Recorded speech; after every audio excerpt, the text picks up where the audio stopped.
Hello, welcome back to my channel. मैं हूं मुस्तफ़ा काज़मी और आज एक नए टॉपिक के साथ यानी फास्टिंग। रमज़ान का महीना है, भूख का महीना है और अपने नफ्स को मारने का महीना है। इस महीने का अक्सर लोगों को इंतज़ार भी रहता है, जिसके कई रीज़न्स हैं। क्योंकि एक तो स्पिरिचुअल बिलीफ है कि इस महीने के आने से काफ़ी जो मुश्किलात हैं वो हल हो जाती हैं, रहमतें नाज़िल होती हैं। और फिर उसके बाद बहुत से कल्चरल रीज़न्स भी हैं कि हम लोग मिलते जुलते हैं, बैठते हैं। और उसके बाद फिर ईद करीब आ जाती है, ईद की शॉपिंग होती है। तो एक जो ह्यूमन बॉन्डिंग है इसमें एक बहुत बड़ा किरदार अदा करता है फास्टिंग का महीना या रमज़ान का महीना। तो रमज़ान मुबारक या रमदान करीम जैसे कि आजकल बड़ा कॉमन हो गया है। एक तो वैसे ही हम लोग अरबिक कल्चर से बहुत इन्फ्लुएंस थे, फिर जब से हमारा मिडल ईस्ट जाना ज़्यादा शुरू हो गया तो हम सब रमज़ान को रमदान बोलना शुरू हो गए। Well, that's a different topic, I don't want to get into that. लेकिन आज हम बात करते हैं कि फास्टिंग क्या है, रोज़ा क्या है, रोज़ा रखने से क्या होता है। और आज मैं जो बात करने वाला हूँ फास्टिंग की, मैं यहाँ कोई मजहबी हिसाब से कोई भी भाषण देने नहीं आया हूँ। मैं एक साइंटिफिक तरीके से और हिस्टोरिकली फास्टिंग के ऊपर बात करना चाहता हूँ। तो हिस्टोरिकली अगर बात की जाए तो अगर मैं आपसे ये कहूँ कि फास्टिंग जो है वो किसी भी मजहब के वजूद से पहले एग्जिस्ट करती थी, यानी रोजा रखना या फास्टिंग रखना, रोजा तो फिर तब हुआ जब मजहब ने उसे अपना लिया। लेकिन मजहब की एग्जिस्टेंस से भी पहले जब इंसान हंटर गैदरर्स होते थे या फिर ऐसी सूरत में थे कि पूरी तरह इंसान नहीं बने थे, नियरडेंटल्स थे या किसी भी फॉर्म में थे, तब से फास्टिंग का बीज इंसान के अंदर था। और वो किसी ना किसी तरीके से फास्ट कर रहा था, यानी उसकी तख्लीक फास्टिंग को बाद में रिलीजन का एक हिस्सा बनाया गया। जब उन्होंने देखा कि फास्टिंग करने से ये फायदे होते हैं तो फिर रिलीजन में उसको ऐड कर दिया गया। जो देवी देवता होते थे उनको खुश करने के लिए एक दिन रखा गया। लेकिन फास्टिंग का तस्वर उससे बहुत पहले था, यानी मैं ये कहूं कि फास्टिंग जो है या रोजा रखना जो है वो मजहब से भी बहुत पहले की चीज है। यानी उन लोगों ने तख्लीक की है जब मजहब का कोई वजूद ही नहीं था, जबकि इंसान के पास ये तस्वर ही नहीं था कि कोई खुदा है या कोई मजहब है या कोई वही या कोई भी खुदा की तरफ से हमें हुक्म आता है कि ये करना है और ये नहीं करना है। मेरी सुनने के बाद आई नो फिर से लोग कहेंगे एक और कंट्रोवर्शियल बात कर रहा है, लेकिन इस बात पर बकायदा हिस्टोरिकली बात करते हैं और मैं पूरे एविडेंस के साथ बात करता हूं कि मैं ऐसा क्यों सोचता हूं, मैंने ऐसा कहाँ पढ़ा है। लेकिन एक बात तो तय है कि ये चीज इतनी खूबसूरत थी कि मजहब ने बाद में इसको अपने अंदर इम्बाइब कर दिया। तो अगर मैं ये भी कहूँ कि नेचुरली शायद इंसान के इंस्टिंक्टिवली अपने अंदर ये चीज थी। और वैसे भी हम तो ये कहते हैं कि जो मजहब है वो हमारा दीन फितरत है, जो भी इंसान की फितरत होती है मजहब उसके हिसाब से डिजाइन कर दिया गया। वेल, आपको इसको किस तरीके से भी ले सकते हैं, क्योंकि लोग जो नॉन बिलीवर्स है वो कहते हैं कि ये चीज तो जी मजहब से बहुत पहले एग्जिस्ट करती थी, मजहब ने उसको फिर अपनाया है। और हम लोग ये कहते हैं कि नहीं, मजहब से ही ये चीज शुरू हुई, मजहब ने हमें हुक्म दिया कि हमें रोजा रखना चाहिए। तो आते हैं, शुरू करते हैं विदाउट एनी फर्दर डिले कि इसकी शुरुआत कहाँ से हुई और फास्टिंग कहाँ से, इसका वजूद कहाँ से आया। लेकिन सबसे पहले शुरू करते हैं अपने मजहब से ही। वेल, इस्लाम में रोजे रखने का हुक्म है, इस पर ज्यादा मुझे बात करने की जरूरत नहीं है। मौलाना हजरात रोज लाउड स्पीकर पे और टीवियों पे बैठ के काफी भाषण दे रहे हैं, मुझे उसकी जरूरत नहीं है। हमें पता है फर्ज है, 30 दिन के रोजे हैं, रखना बहुत अच्छी चीज है, सेहत के लिए बहुत अच्छा होता है। इस महीने में रोजा रखना डेफिनेटली फर्ज है और आपको कोई भी नरमी नहीं दी गई है, अनलेस कि आप बीमार हो या आप सफर में हो या कोई ऐसी चीज हो। रोजे सबको रखने हैं एंड आई थिंक बहुत अच्छी चीजें रखने चाहिए क्योंकि आपकी सेहत के लिए बहुत अच्छा है। तो बल्कि ये तो इस्लाम हो गया। उसके ऊपर इब्राहिमिक जितने 3 रिलीजन्स हैं, तीनों में रोजे का तस्वुर है। अब आ जाते हैं क्रिश्चियनिटी के ऊपर। क्रिश्चियंस जो है वो ईस्टर के आने से पहले पूरे लगातार 10-15 दिन, कितने रोज होते हैं तो मुझे भी नहीं पता, लेकिन रोजे रखे जाते हैं जो कि 12 दिन 12 घंटे का रोजा होता है। फिर अगर आप जूडाइज्म या यहूदियों के रिलीजन पे आ जाएं तो जूस जो है वो लोग रोजे रखते हैं। उन्हें यौम कपूर होता है जो कि एक बहुत खास दिन है, और इवन पैस ओवर जो कहते हैं, पैस ओवर पे भी वो लोग रोजे रखते हैं पूरी रात। और उनके रोजे कभी कभी 24 घंटे वाले भी होते हैं जिसमें 24 घंटे वो बिल्कुल कुछ खाते पीते नहीं है। ये तो हो गए इब्राहिमिक रिलीजन्स में रोजे का तस्वर, जो कि कोई अजीब बात नहीं है क्योंकि हम कहते हैं कि हमारे तीनों ये जो मजाहिब है जो सबसे ज्यादा एक दूसरे से लड़ते नहीं है एक दूसरे से जुड़े हुए हैं और एक ही इन सब का जो मैं कहूँ कि जैसे कहते हैं ना कि बाबाए उर्दू, तो वो बाबाए इन 3 रिलीजन जो है वो हजरत इब्राहिम थे और वहीं से ये सिलसिला शुरू हुआ। और तीनों रिलीजन्स में जो है वो रोजे का तस्वुर है। वेल, ये तो कोई नई चीज मैं आपको नहीं बता रहा हूँ, लेकिन अब इससे थोड़ा सा पीछे जाते हैं कि इससे पहले जो मजाहिब थे उनमें रोजे का क्या तस्वुर है। आप हैरान होंगे सुन के कि रोजा जो है वो ज़ोरास्ट्रियंस जो है, जो कि ईरान का एक बहुत बड़ा मशहूर मज़हब है, जो ज़ाहिर बात है अब बहुत ही कम तादाद में रह गए हैं। पाकिस्तान में शायद कोई 50-100 रहते हों, उनमें से भी अक्सर जब से हालात पाकिस्तान के ख़राब हुए हैं वो लोग वहाँ से मूव हो गए हैं। लेकिन ज़ोरास्ट्रियंस में रोज़े रखने का बिल्कुल तसव्वुर था, लेकिन उनका रोज़ा जो था वो थोड़ा-सा डिफरेंट होता था। वो बाकायदा भूख का रोज़ा नहीं रखते थे, वो गोश्त का या परहेज़ करते थे कि किसी भी किस्म का गोश्त हमने नहीं खाना है। अब ये जब मैं बात कर रहा हूँ तो इसकी एक और सिमिलैरिटी मिलती है वैदिक या हिंदुइज़्म, जो रिलिजन है या इवन बुद्धिज़्म है, उसमें भी रोज़े का तसव्वुर है। और अगेन लेकिन वहाँ पे बाकायदा रोज़ा रखा जाता है। लेकिन कुछ इस तरह के रोज़े होते हैं जहाँ पे आप पानी पी सकते हैं या शायद फ्रूट खा सकते हैं। लेकिन कुछ रोज़े ऐसे भी होते हैं कि जिनमें आपको टोटली पूरा दिन कुछ नहीं खाना है, जैसे रोज़ा रखा जाता है वैसे ही होता है। और हिंदू मज़हब में तो बाकायदा जो ख़वातीन होती हैं, वो अपने पार्टनर के लिए, हस्बैंड के लिए, उसकी लंबी ज़िंदगी के लिए करवा चौथ का रोज़ा रखती हैं। वो पूरे दिन का रोज़ा होता है, सुबह सवेरे उठ के जैसे हम लोग रोज़ा रखते हैं बिल्कुल वैसे ही रोज़ा होता है। तो रोज़े का तसव्वुर हिंदुइज़्म में भी है और आज भी वो रोज़ा रखते हैं और मुख्तलिफ जो उनके देवी देवता हैं, उनके नाम पे रोज़े होते हैं। और उस दिन को कहा जाता है कि ये मखसूस दिन है। और ज़ोरास्ट्रियन, मैंने शुरुआत वहाँ से इसलिए की कि ज़ोरास्ट्रियन मज़हब जो है वो भी इतना ही पुराना है। एक और सिमिलैरिटी है ज़ोरास्ट्रियन और हिंदू रिलीजन में, कि हिंदू रिलीजन में भी कुछ दिन होते हैं जिनमें वो बिल्कुल गोश्त नहीं खाते और उसको भी वो रोज़े का तसव्वुर करते हैं।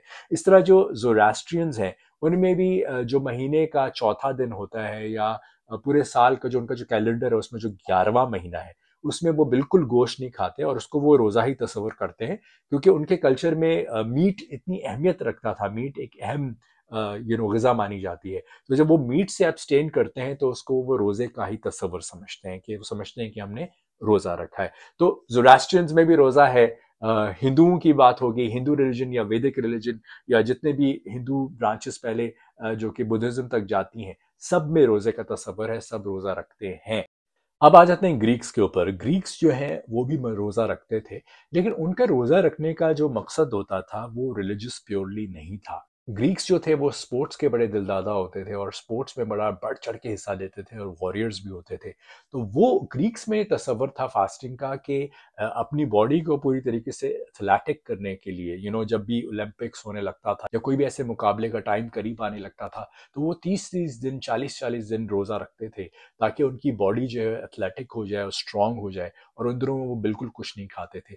उनके पास रोज़े का तसव्वुर था, लेकिन उसमें रिलीजन का कोई अंसर नज़र नहीं आता है। लेकिन एग्जैक्टली सेम चीज़ है कि सुबह सवेरे उठ के रोज़ा रखना, हल्का सा कुछ खाना और फिर दिन ढलने के बाद, सूरज ढलने के बाद या उसके भी बाद देर रात तक जो है रोज़े को फिर जो है तोड़ना या ख़त्म करना।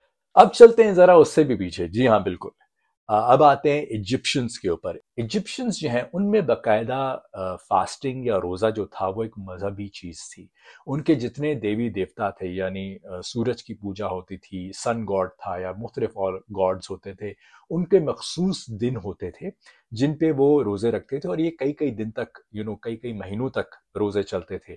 या कई ऐसे मखसूस दिन साल में होते थे जो किसी देवी या देवता के लिए होते थे, और या उनका जो वक्का बादशाह जिसको वो खुदा मानते थे उसके लिए होता था। और ख़ास तौर पे जो उनके रिलीजियस क्लर्जी होती थी, या उनके पंडित बोल लें, या उनके जो मौलाना होते थे, वो सारे रोज़े रखते थे। लेकिन ये रोज़े जो हैं वो आम लोग भी रखा करते थे कुछ मखसूस दिनों पे, एंड कई कई दिनों तक ये रोज़े चलते थे। तो इजिप्शियंस में बिल्कुल तसव्वुर मिलता है रोज़ा रखने का इन ए रिलीजियस वे। और ये रोज़ा सिर्फ अपने उनके खुदा की खुशनुदी हासिल करने के लिए रखा जाता था। सेम तरीका होता था कि सुबह सवेरे उठना है, कुछ नहीं खाना है, एंड सूरज ढलने के बाद जो है रोज़े को तोड़ना है। और उन दिनों में जब वो रोज़ा रखते थे तो ख़ास एहतमाम जैसे हम लोग करते हैं, उनके पास भी एहतमाम होता था खाने का। और जो लोग रोज़ा रखते थे उनको एक स्पेशल चीज़, एक स्पेशल जगह दी जाती थी कि भाई, जैसे हम लोग कहते हैं कि यार ये रोज़ेदार, इसका ख्याल करो। तो इजिप्शियंस में भी ये चीज़ नज़र आती है कि वो भी रोज़े रखते थे और रोज़ेदारों को बहुत अहमियत मिलती थी। बड़ा उनको रिवेयर किया जाता था कि ये बहुत एक अजीम काम कर रहे हैं, अपने खुदा के लिए रोज़ा रख रहे हैं। अच्छा, एक और चीज़ ग्रीक्स के ऊपर मैं दोबारा वापस आऊँगा कि जब वो फास्टिंग करते थे, तो ग्रीक्स की फास्टिंग जो है वो मुझे ज़्यादा इम्प्रेस करती है, क्योंकि जब आप रिलीजियस एक आंसर को लेके फास्टिंग करते हैं, तो आपको बस ये होता है जी मेरे खुदा को खुश करना है, फास्टिंग से क्या हो रहा है, क्या मिल रहा है, क्या नहीं मिल रहा, उस पर ज़्यादा आपका ध्यान नहीं होता है। हालांकि रिलीजन ज़रूर ये कहता है कि फास्टिंग आपको सब्र सिखाता है और स्पिरिचुअली आपको एक बेहतर इंसान बनाता है, लेकिन ग्रीक्स जो थे वो रोज़ा सिर्फ इसलिए रखते थे कि उनका सारा कॉन्सेप्ट फिजिकल होता था। तो वो अपने बॉडी को फिट करने के साथ साथ उनका ये भी बिलीव था कि जब आप रोज़ा रखते हैं आपकी इंटेलिजेंस बढ़ती है, which is surprisingly something which they knew ages ago, जो अब हम जान रहे हैं कि रोज़ा रखने से कैसे आप एक एंटी एजिंग तो होती है लेकिन इंटेलिजेंस लेवल भी आपका बढ़ सकता है अगर आप रोज़ा रखें, क्योंकि ऑल ओवर एक आपकी जितने भी बॉडी के सेल्स हैं वो रिन्यू हो जाते हैं। और आप रोज़ा रखने से एक बहुत अच्छा तरीका है एंटी एजिंग का भी, उस पर मैं बात करूंगा और उस पर बाकायदा एक पूरा एक वीडियो बनाना है मैंने। लेकिन अभी हम फोकस रखते हैं कि फास्टिंग की या रोज़े की हिस्ट्री क्या है। इस पर तो बहुत आसान है कहना कि जी जितने भी मज़हब हैं सब जुड़े हुए हैं और सब मज़ाहिब को लाने वाले कोई ना कोई नबी हैं जिनका शायद हमें नाम पता ना हो, इसलिए सिमिलैरिटी है, इसलिए सारे रिलीजन्स में फास्टिंग का तस्वर मिलता है। लेकिन अगर इससे भी पहले चले जाएं, रिलीजन का जहाँ तस्वर भी नहीं था या रिलीजन की हिस्ट्री जहाँ से शुरू होती है, इंसानियत ने, ह्यूमैनिटी ने जहाँ से लिखना शुरू किया कि रिलीजन एग्जिस्ट करता है, रोज़े जो है, फास्टिंग जो उससे पहले की चीज़ है, वो कैसे है वो मैं आपको बताता हूँ। जब इंसान अभी पूरी तरह इंसान की भी शक्ल में नहीं आया था, जब हम हंटर्स गैदरर्स होते थे, यानी हमारे मुख्तलिफ फॉर्म्स थे, अभी हम पूरी तरह से जो आज ह्यूमन फॉर्म में है इस फॉर्म में नहीं थे। अगर हम होमोसेपियंस थे, नियरडेंथल्स थे, तो उस वक्त में भी लोग जो इंसान जो अभी हम एक एवोल्यूशन के प्रोसेस में थे और इंसान बन रहे थे, और ये सारे हंटर्स एंड गैदरर्स होते थे, यानी इनको शिकार करके खाना जमा करना होता था, फूड जमा करना होता था, हर कोई अपने ट्राइब में रहता था। और 80 या 100 लोगों से ज़्यादा का एक ट्राइब नहीं होता था, उससे ज़्यादा जब एक्सीड कर जाता था तो वो डिसइंटीग्रेट हो जाते थे और वो अलग ट्राइब्स बन जाते थे। तो इनमें भी फास्टिंग का तस्वर कहाँ से शुरू हुआ? वेल, इनमें इस तरह हुआ कि उस दौर में आज के दौर की तरह नहीं था कि आप जाएं जी ग्रोसरी स्टोर में और जाके वहाँ से खाना खरीद लें, या आप इवन हार्वेस्टिंग कर रहे हैं, जो आपने जो भी उगाया है, आपकी फसल है, आपने फसल उतारी और घर पे आटा गूंदा और खा लिया, या आपने सब्जियां उगाई हुई आपने वो खा ली है, तो तस्वर ही नहीं था। उस दौर में सिर्फ हंटिंग होती थी। अभी तक ये तस्वर भी इंसानियत को नहीं आया था कि आप कल्टिवेट करके एग्रीकल्चर के जरिए फूड अपना खुद उगा सकते हैं। तो सिर्फ एक सोर्स थी, यानी किसी जानवर को पकड़ के मारना है और उससे अपना पेट भरना है। तो जब ये शिकार होता था और जो छोटे छोटे ट्राइब्स होते थे उनके जो मर्द निकल के हंटिंग करते थे, और वो जानवर भी उस दौर के जारी बात है बड़े दो हैकल होते थे, इवन मैमथ्स जो बड़े बड़े एलिफेंट्स जिनको बोलते हैं जो एक्सटिंक्ट कर चुके हैं उनको मारा जाता था, वो भी शिकार होते थे। तो कई कई दिन गुजर जाते थे हंटिंग में।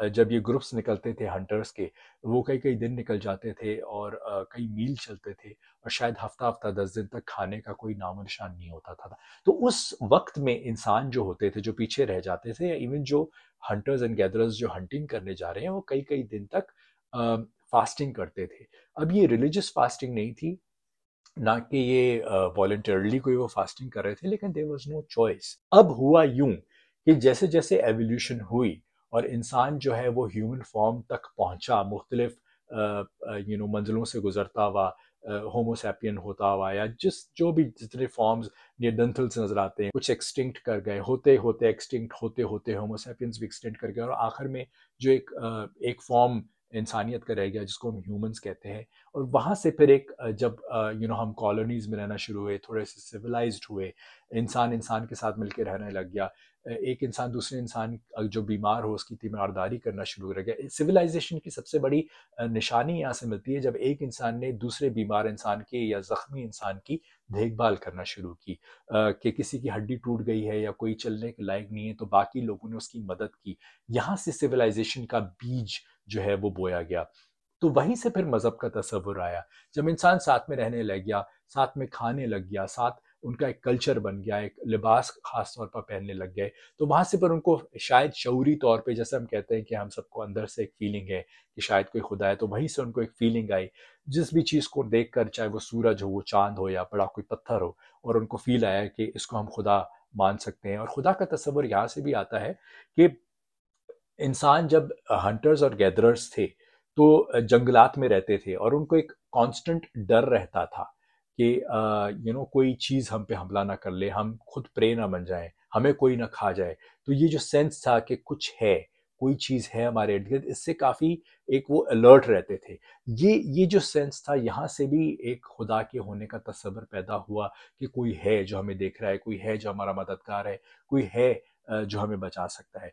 इसी पॉइंट पे बात करते हुए, फास्टिंग की एक और वजह ये भी थी कि कई कई दिन तक जो फास्टिंग लोग करते थे, एक तो खाना नहीं होता था, दूसरा जो अहम वजह थी कि जब पेट भर के बहुत ज़्यादा खा लेते थे और अगर वो किसी ऐसी जगह पे हैं जो कि खतरनाक जगह है, जहाँ पे जानवर ऐसे हैं जो उनको खुद शिकार बना के खा सकते हैं, तो अक्सर ये होता था कि जब आप बहुत ज़्यादा खाए हुए, पेट भरा हुआ, आप ज़्यादा तेज दौड़ नहीं पाते।